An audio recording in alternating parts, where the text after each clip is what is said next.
Hey guys. So today I am actually I'm doing this case all week because there's so many different aspects to it. It's a case of Drew Peterson. Drew Peterson is the Bolingbrook cop who was sentenced to 78 years, I believe, for killing his third wife and solicitation of murder of a prosecutor. But as you'll see later, that was actually a smart move because now he's in federal prison, which is like, uh, you know, walk in the park compared to state prison. So it kind of worked out for him. So, as I said, I will be covering this case all week. Today is just kind of like an in depth of who he is, what he's about, and showing you how he ended up where he is. So, who was Drew Peterson? It's been a topic of debate. Is he a sociopath? Is he a narcissist? Is he a murderer? Or is he just a serial killer? Some people say he's one or the other. Personally, I think it's all the above. Now, here's Drew in his own words. I looked through a lot of different news clippings to find exactly who Drew Peterson was. And I really believe that this clip says it all. Tell me what you guys think. Mr. Peterson, would you like to say anything?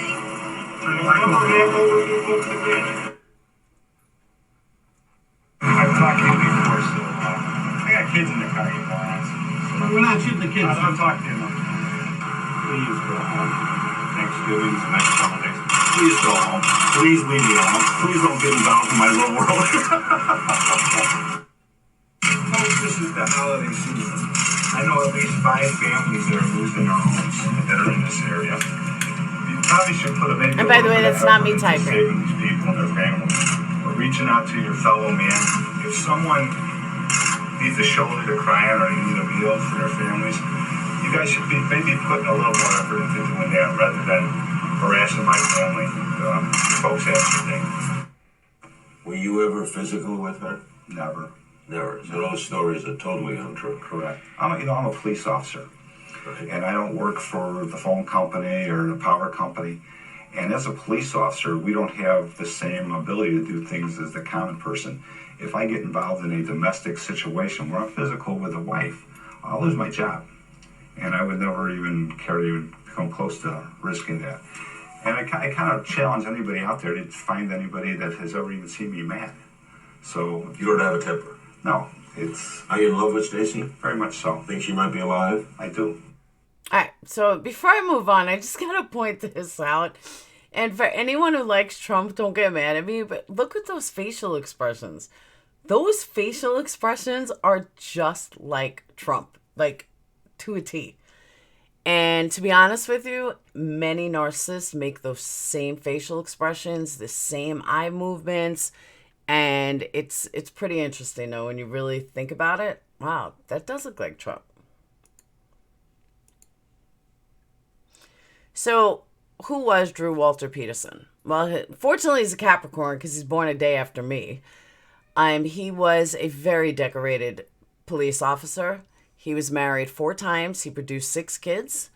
Here it says second wife, but Salva was actually his third wife. And he was also sentenced for the solicitation of James Glasgow, which is the prosecutor. There's a original picture of him as compared to a now picture of him. And really, he's the face of a sociopath or narcissist or any of the above. Either way.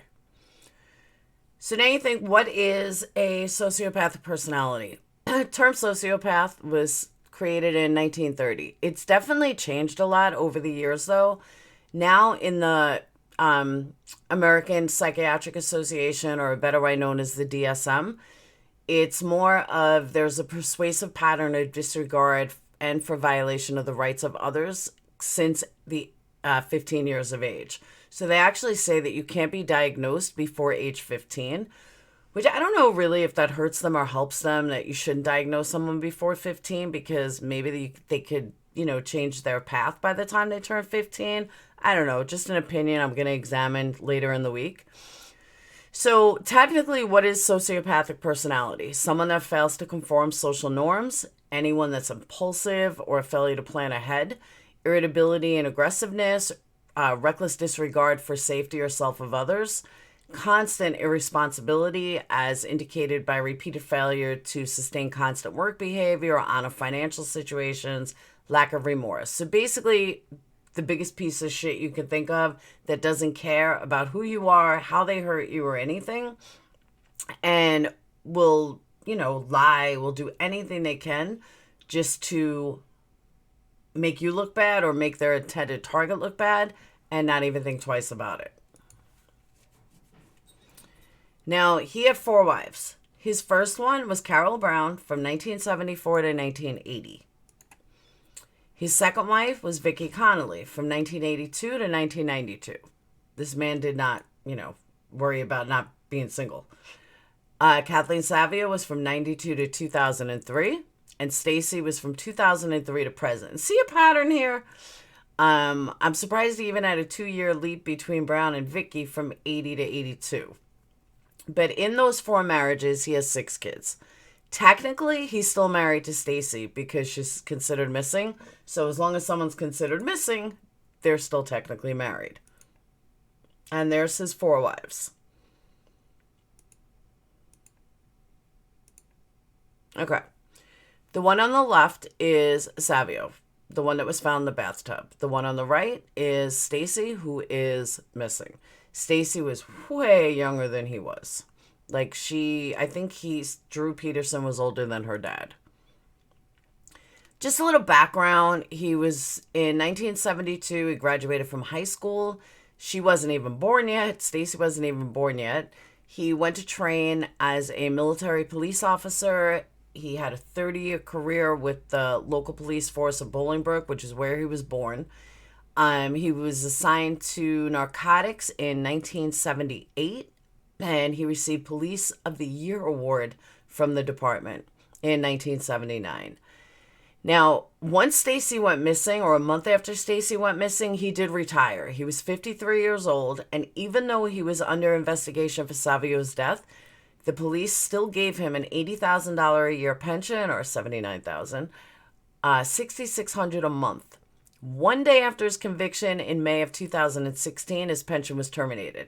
That was for also the conviction of the prosecutor. And then the second crime, the one in May was for Savio. The second crime in August was for the prosecutor. And that's it. Done. No more pension. Here's an interesting timeline, though, of some things that I honestly didn't catch the first time.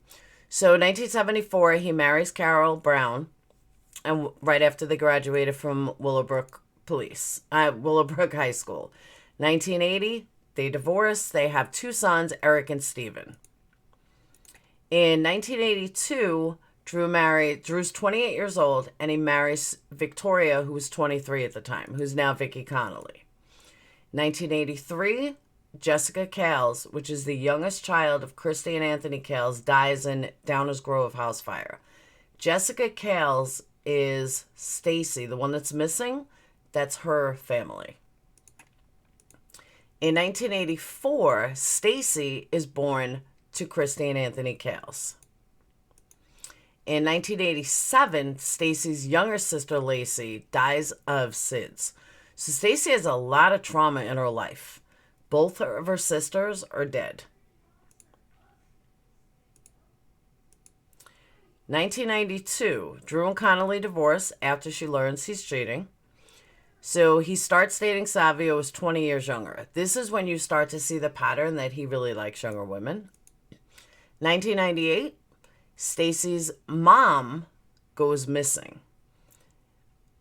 She has never been found as far as I know, but I'm going to go into that again later in the week because I didn't know that, or I didn't remember that, and I found that very interesting.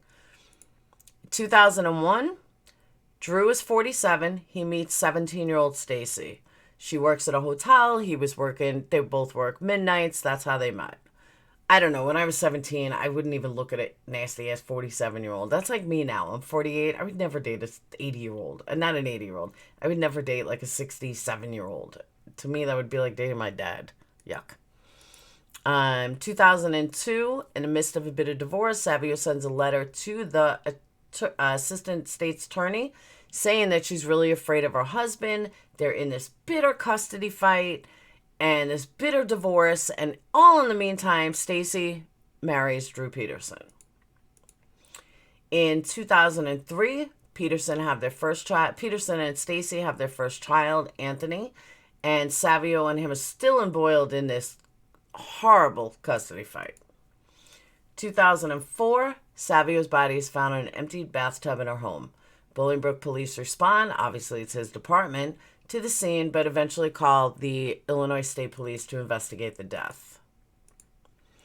2004, Brian Mitchell, who's with the Will County Coroner's Office, releases an autopsy report saying that the cause of Savio's death is accidental drowning. I don't know how you have accidental drowning in an empty tub with no water, but so be it. Scary, in 2004, a 6-person coroner's jury rules that the manner of Savio's death an accident. While testifying at the hearing, Illinois State Police agent tells the jury that investigators found no reason to suspect a homicide. Savio feared that her ex-husband, who now stands to financially benefit from Savio's death, no charges were filed in the case. Now, in 2005, Stacy and Drew have their first little girl named Lacey. In 2006, Stacy's half-sister dies of colon cancer. Puts a big stress on the marriage. She wants to leave him. She wants no part of him. He's an abuser. He's this, he's that. In 2007, and you'll see the dates in a minute, Stacy tells her husband she wants a divorce. She's done. In 2007, 23-year-old Stacy Peterson goes missing. Now, she tells her husband she wants a divorce on October 26th of 2007.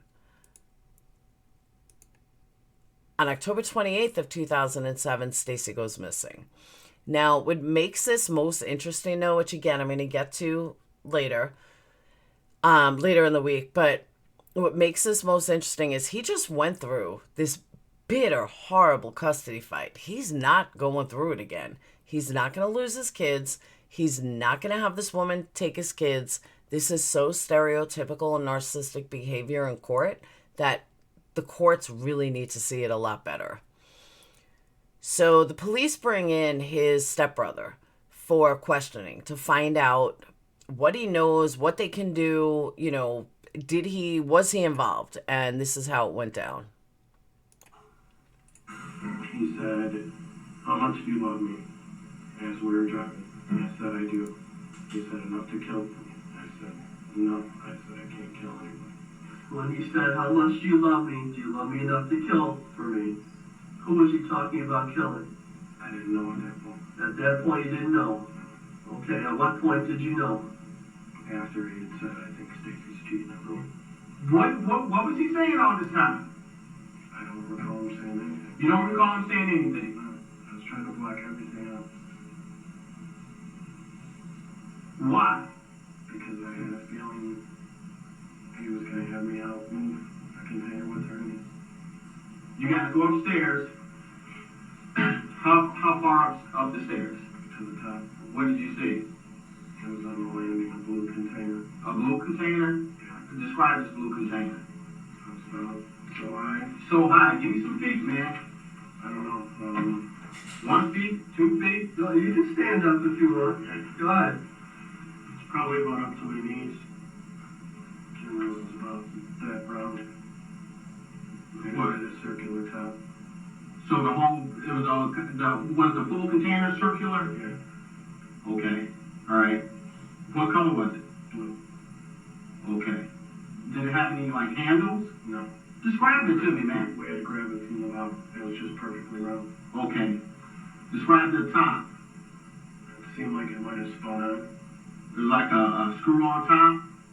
Yeah, there was nothing on top to screw up, but it seemed like maybe one that could screw on it. It's something that I haven't ever seen before. I'm being as honest as what I can remember. I was drunk, I was blocking it out.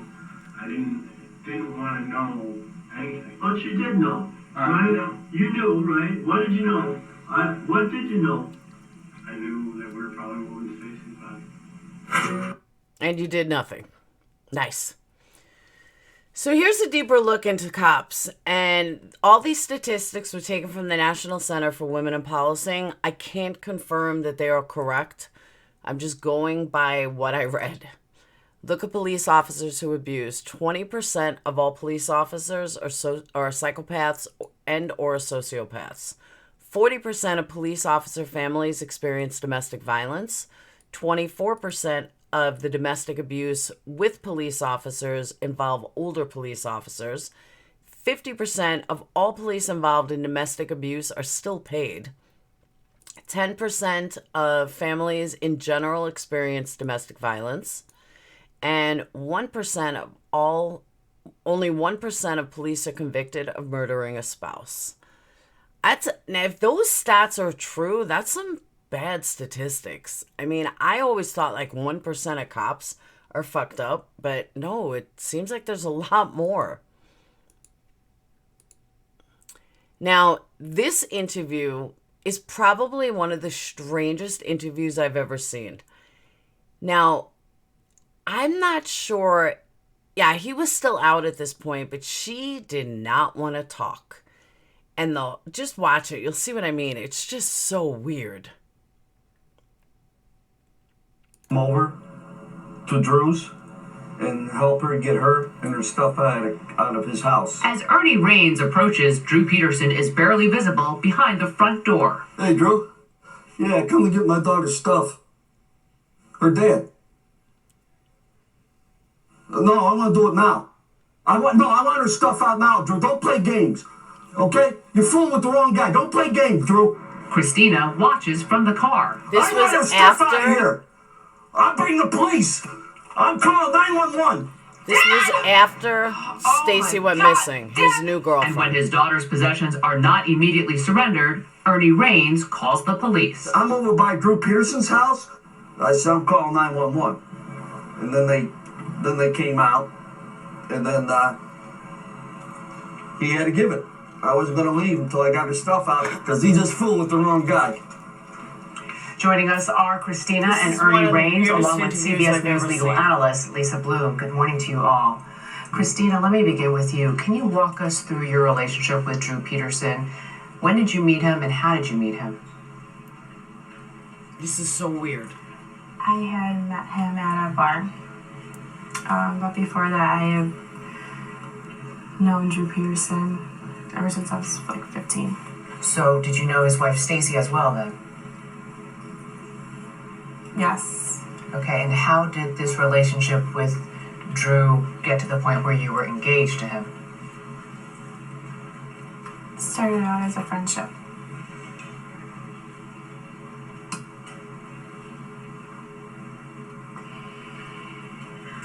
I imagine it's very difficult.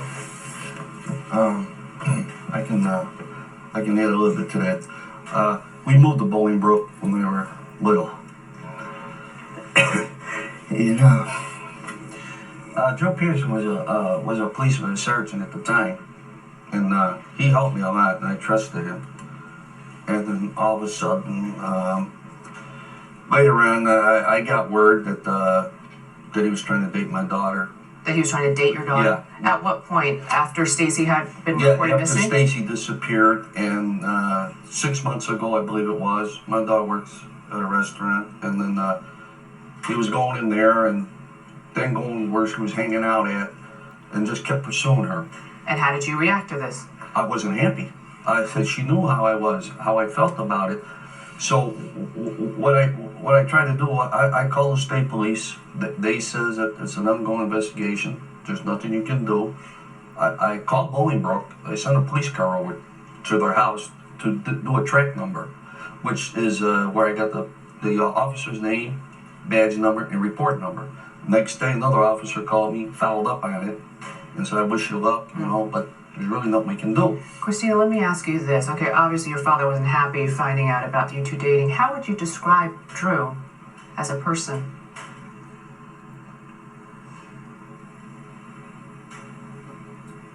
Like, what is wrong with So her? weird.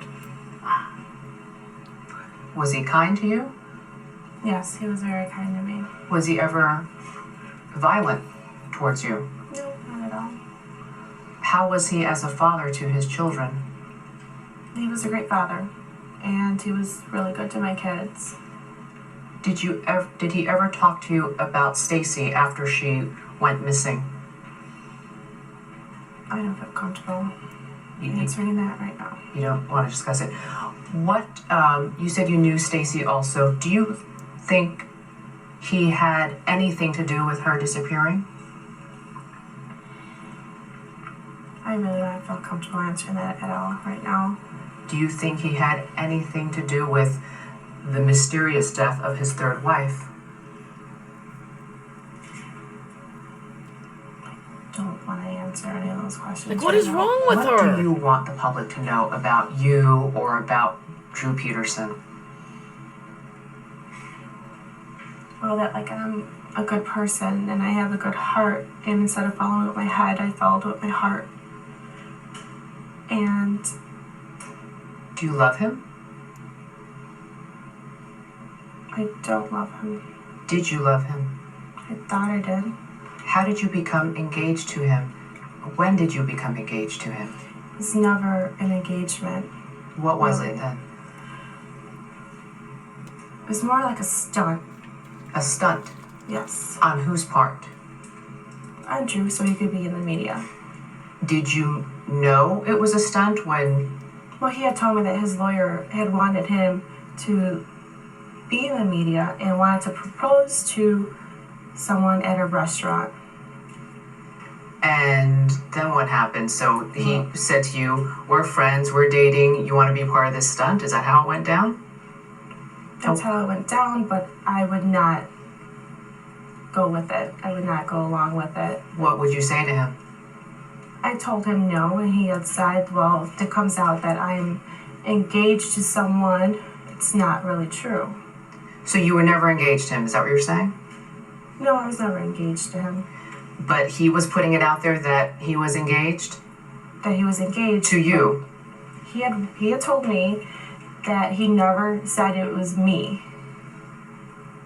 He never said that he was engaged to me. Okay. But I have heard that, like, off camera, he had told, I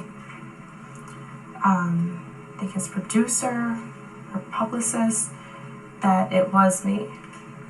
Okay, let me ask you this. But you did live with him, correct? I did live with him. What was the breaking point? Why did you break up with him?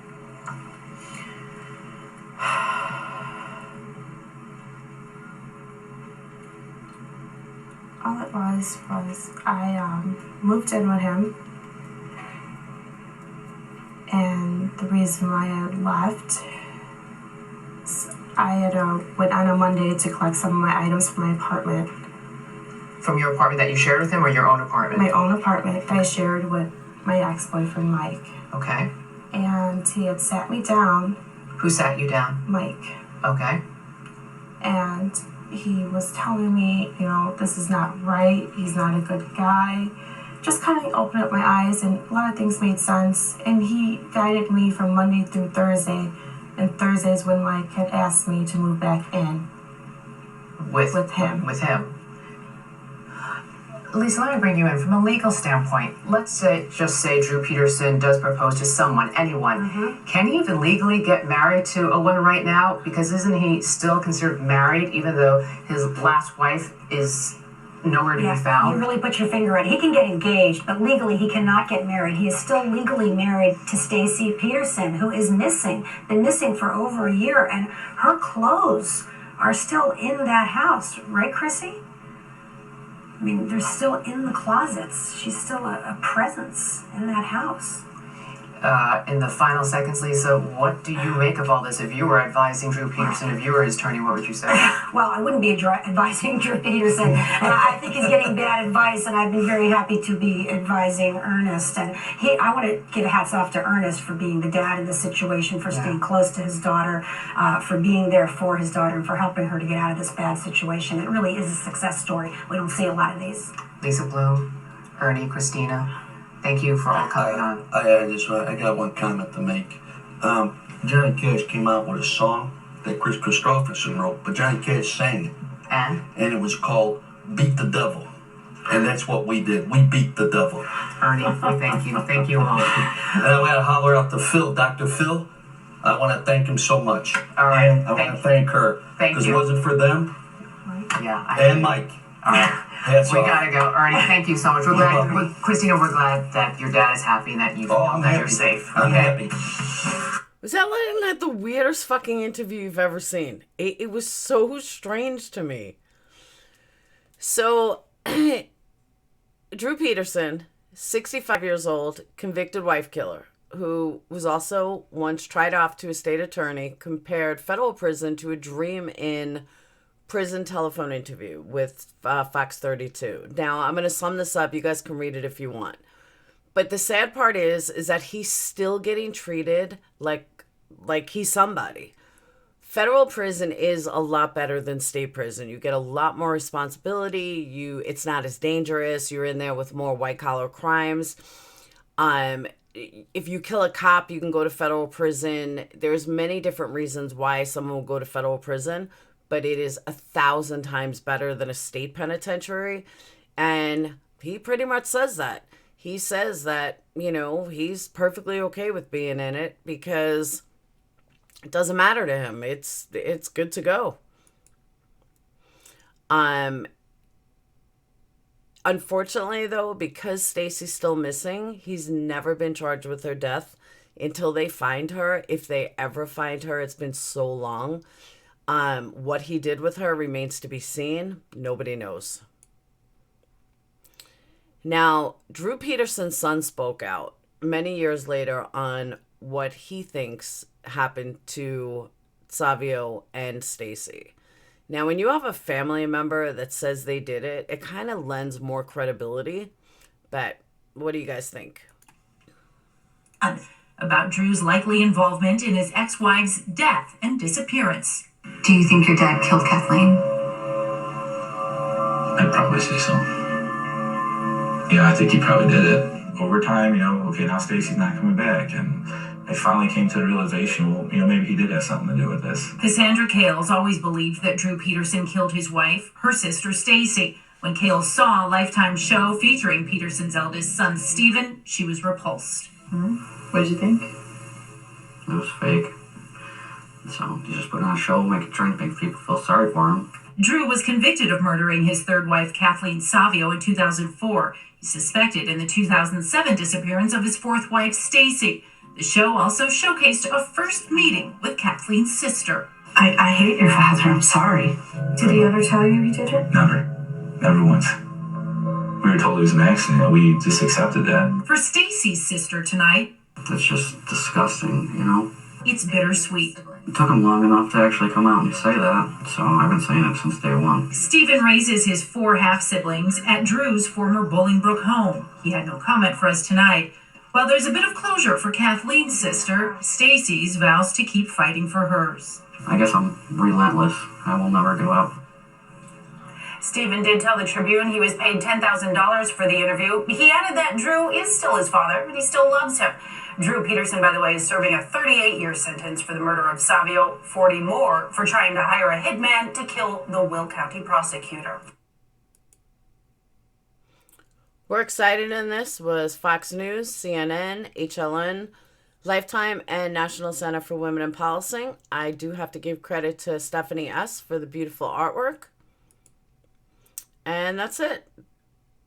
Join me tonight or tomorrow night. I'm not sure for the discussion of this. Again, there's a lot more videos to come this week. And then Friday, it's going to be for a debate with Whiskey. And that's it. So again, this was just a outline, timeline of who he is and just an inside look at Drew Peterson as a whole. So I hope you guys enjoyed it. And until tomorrow, peace.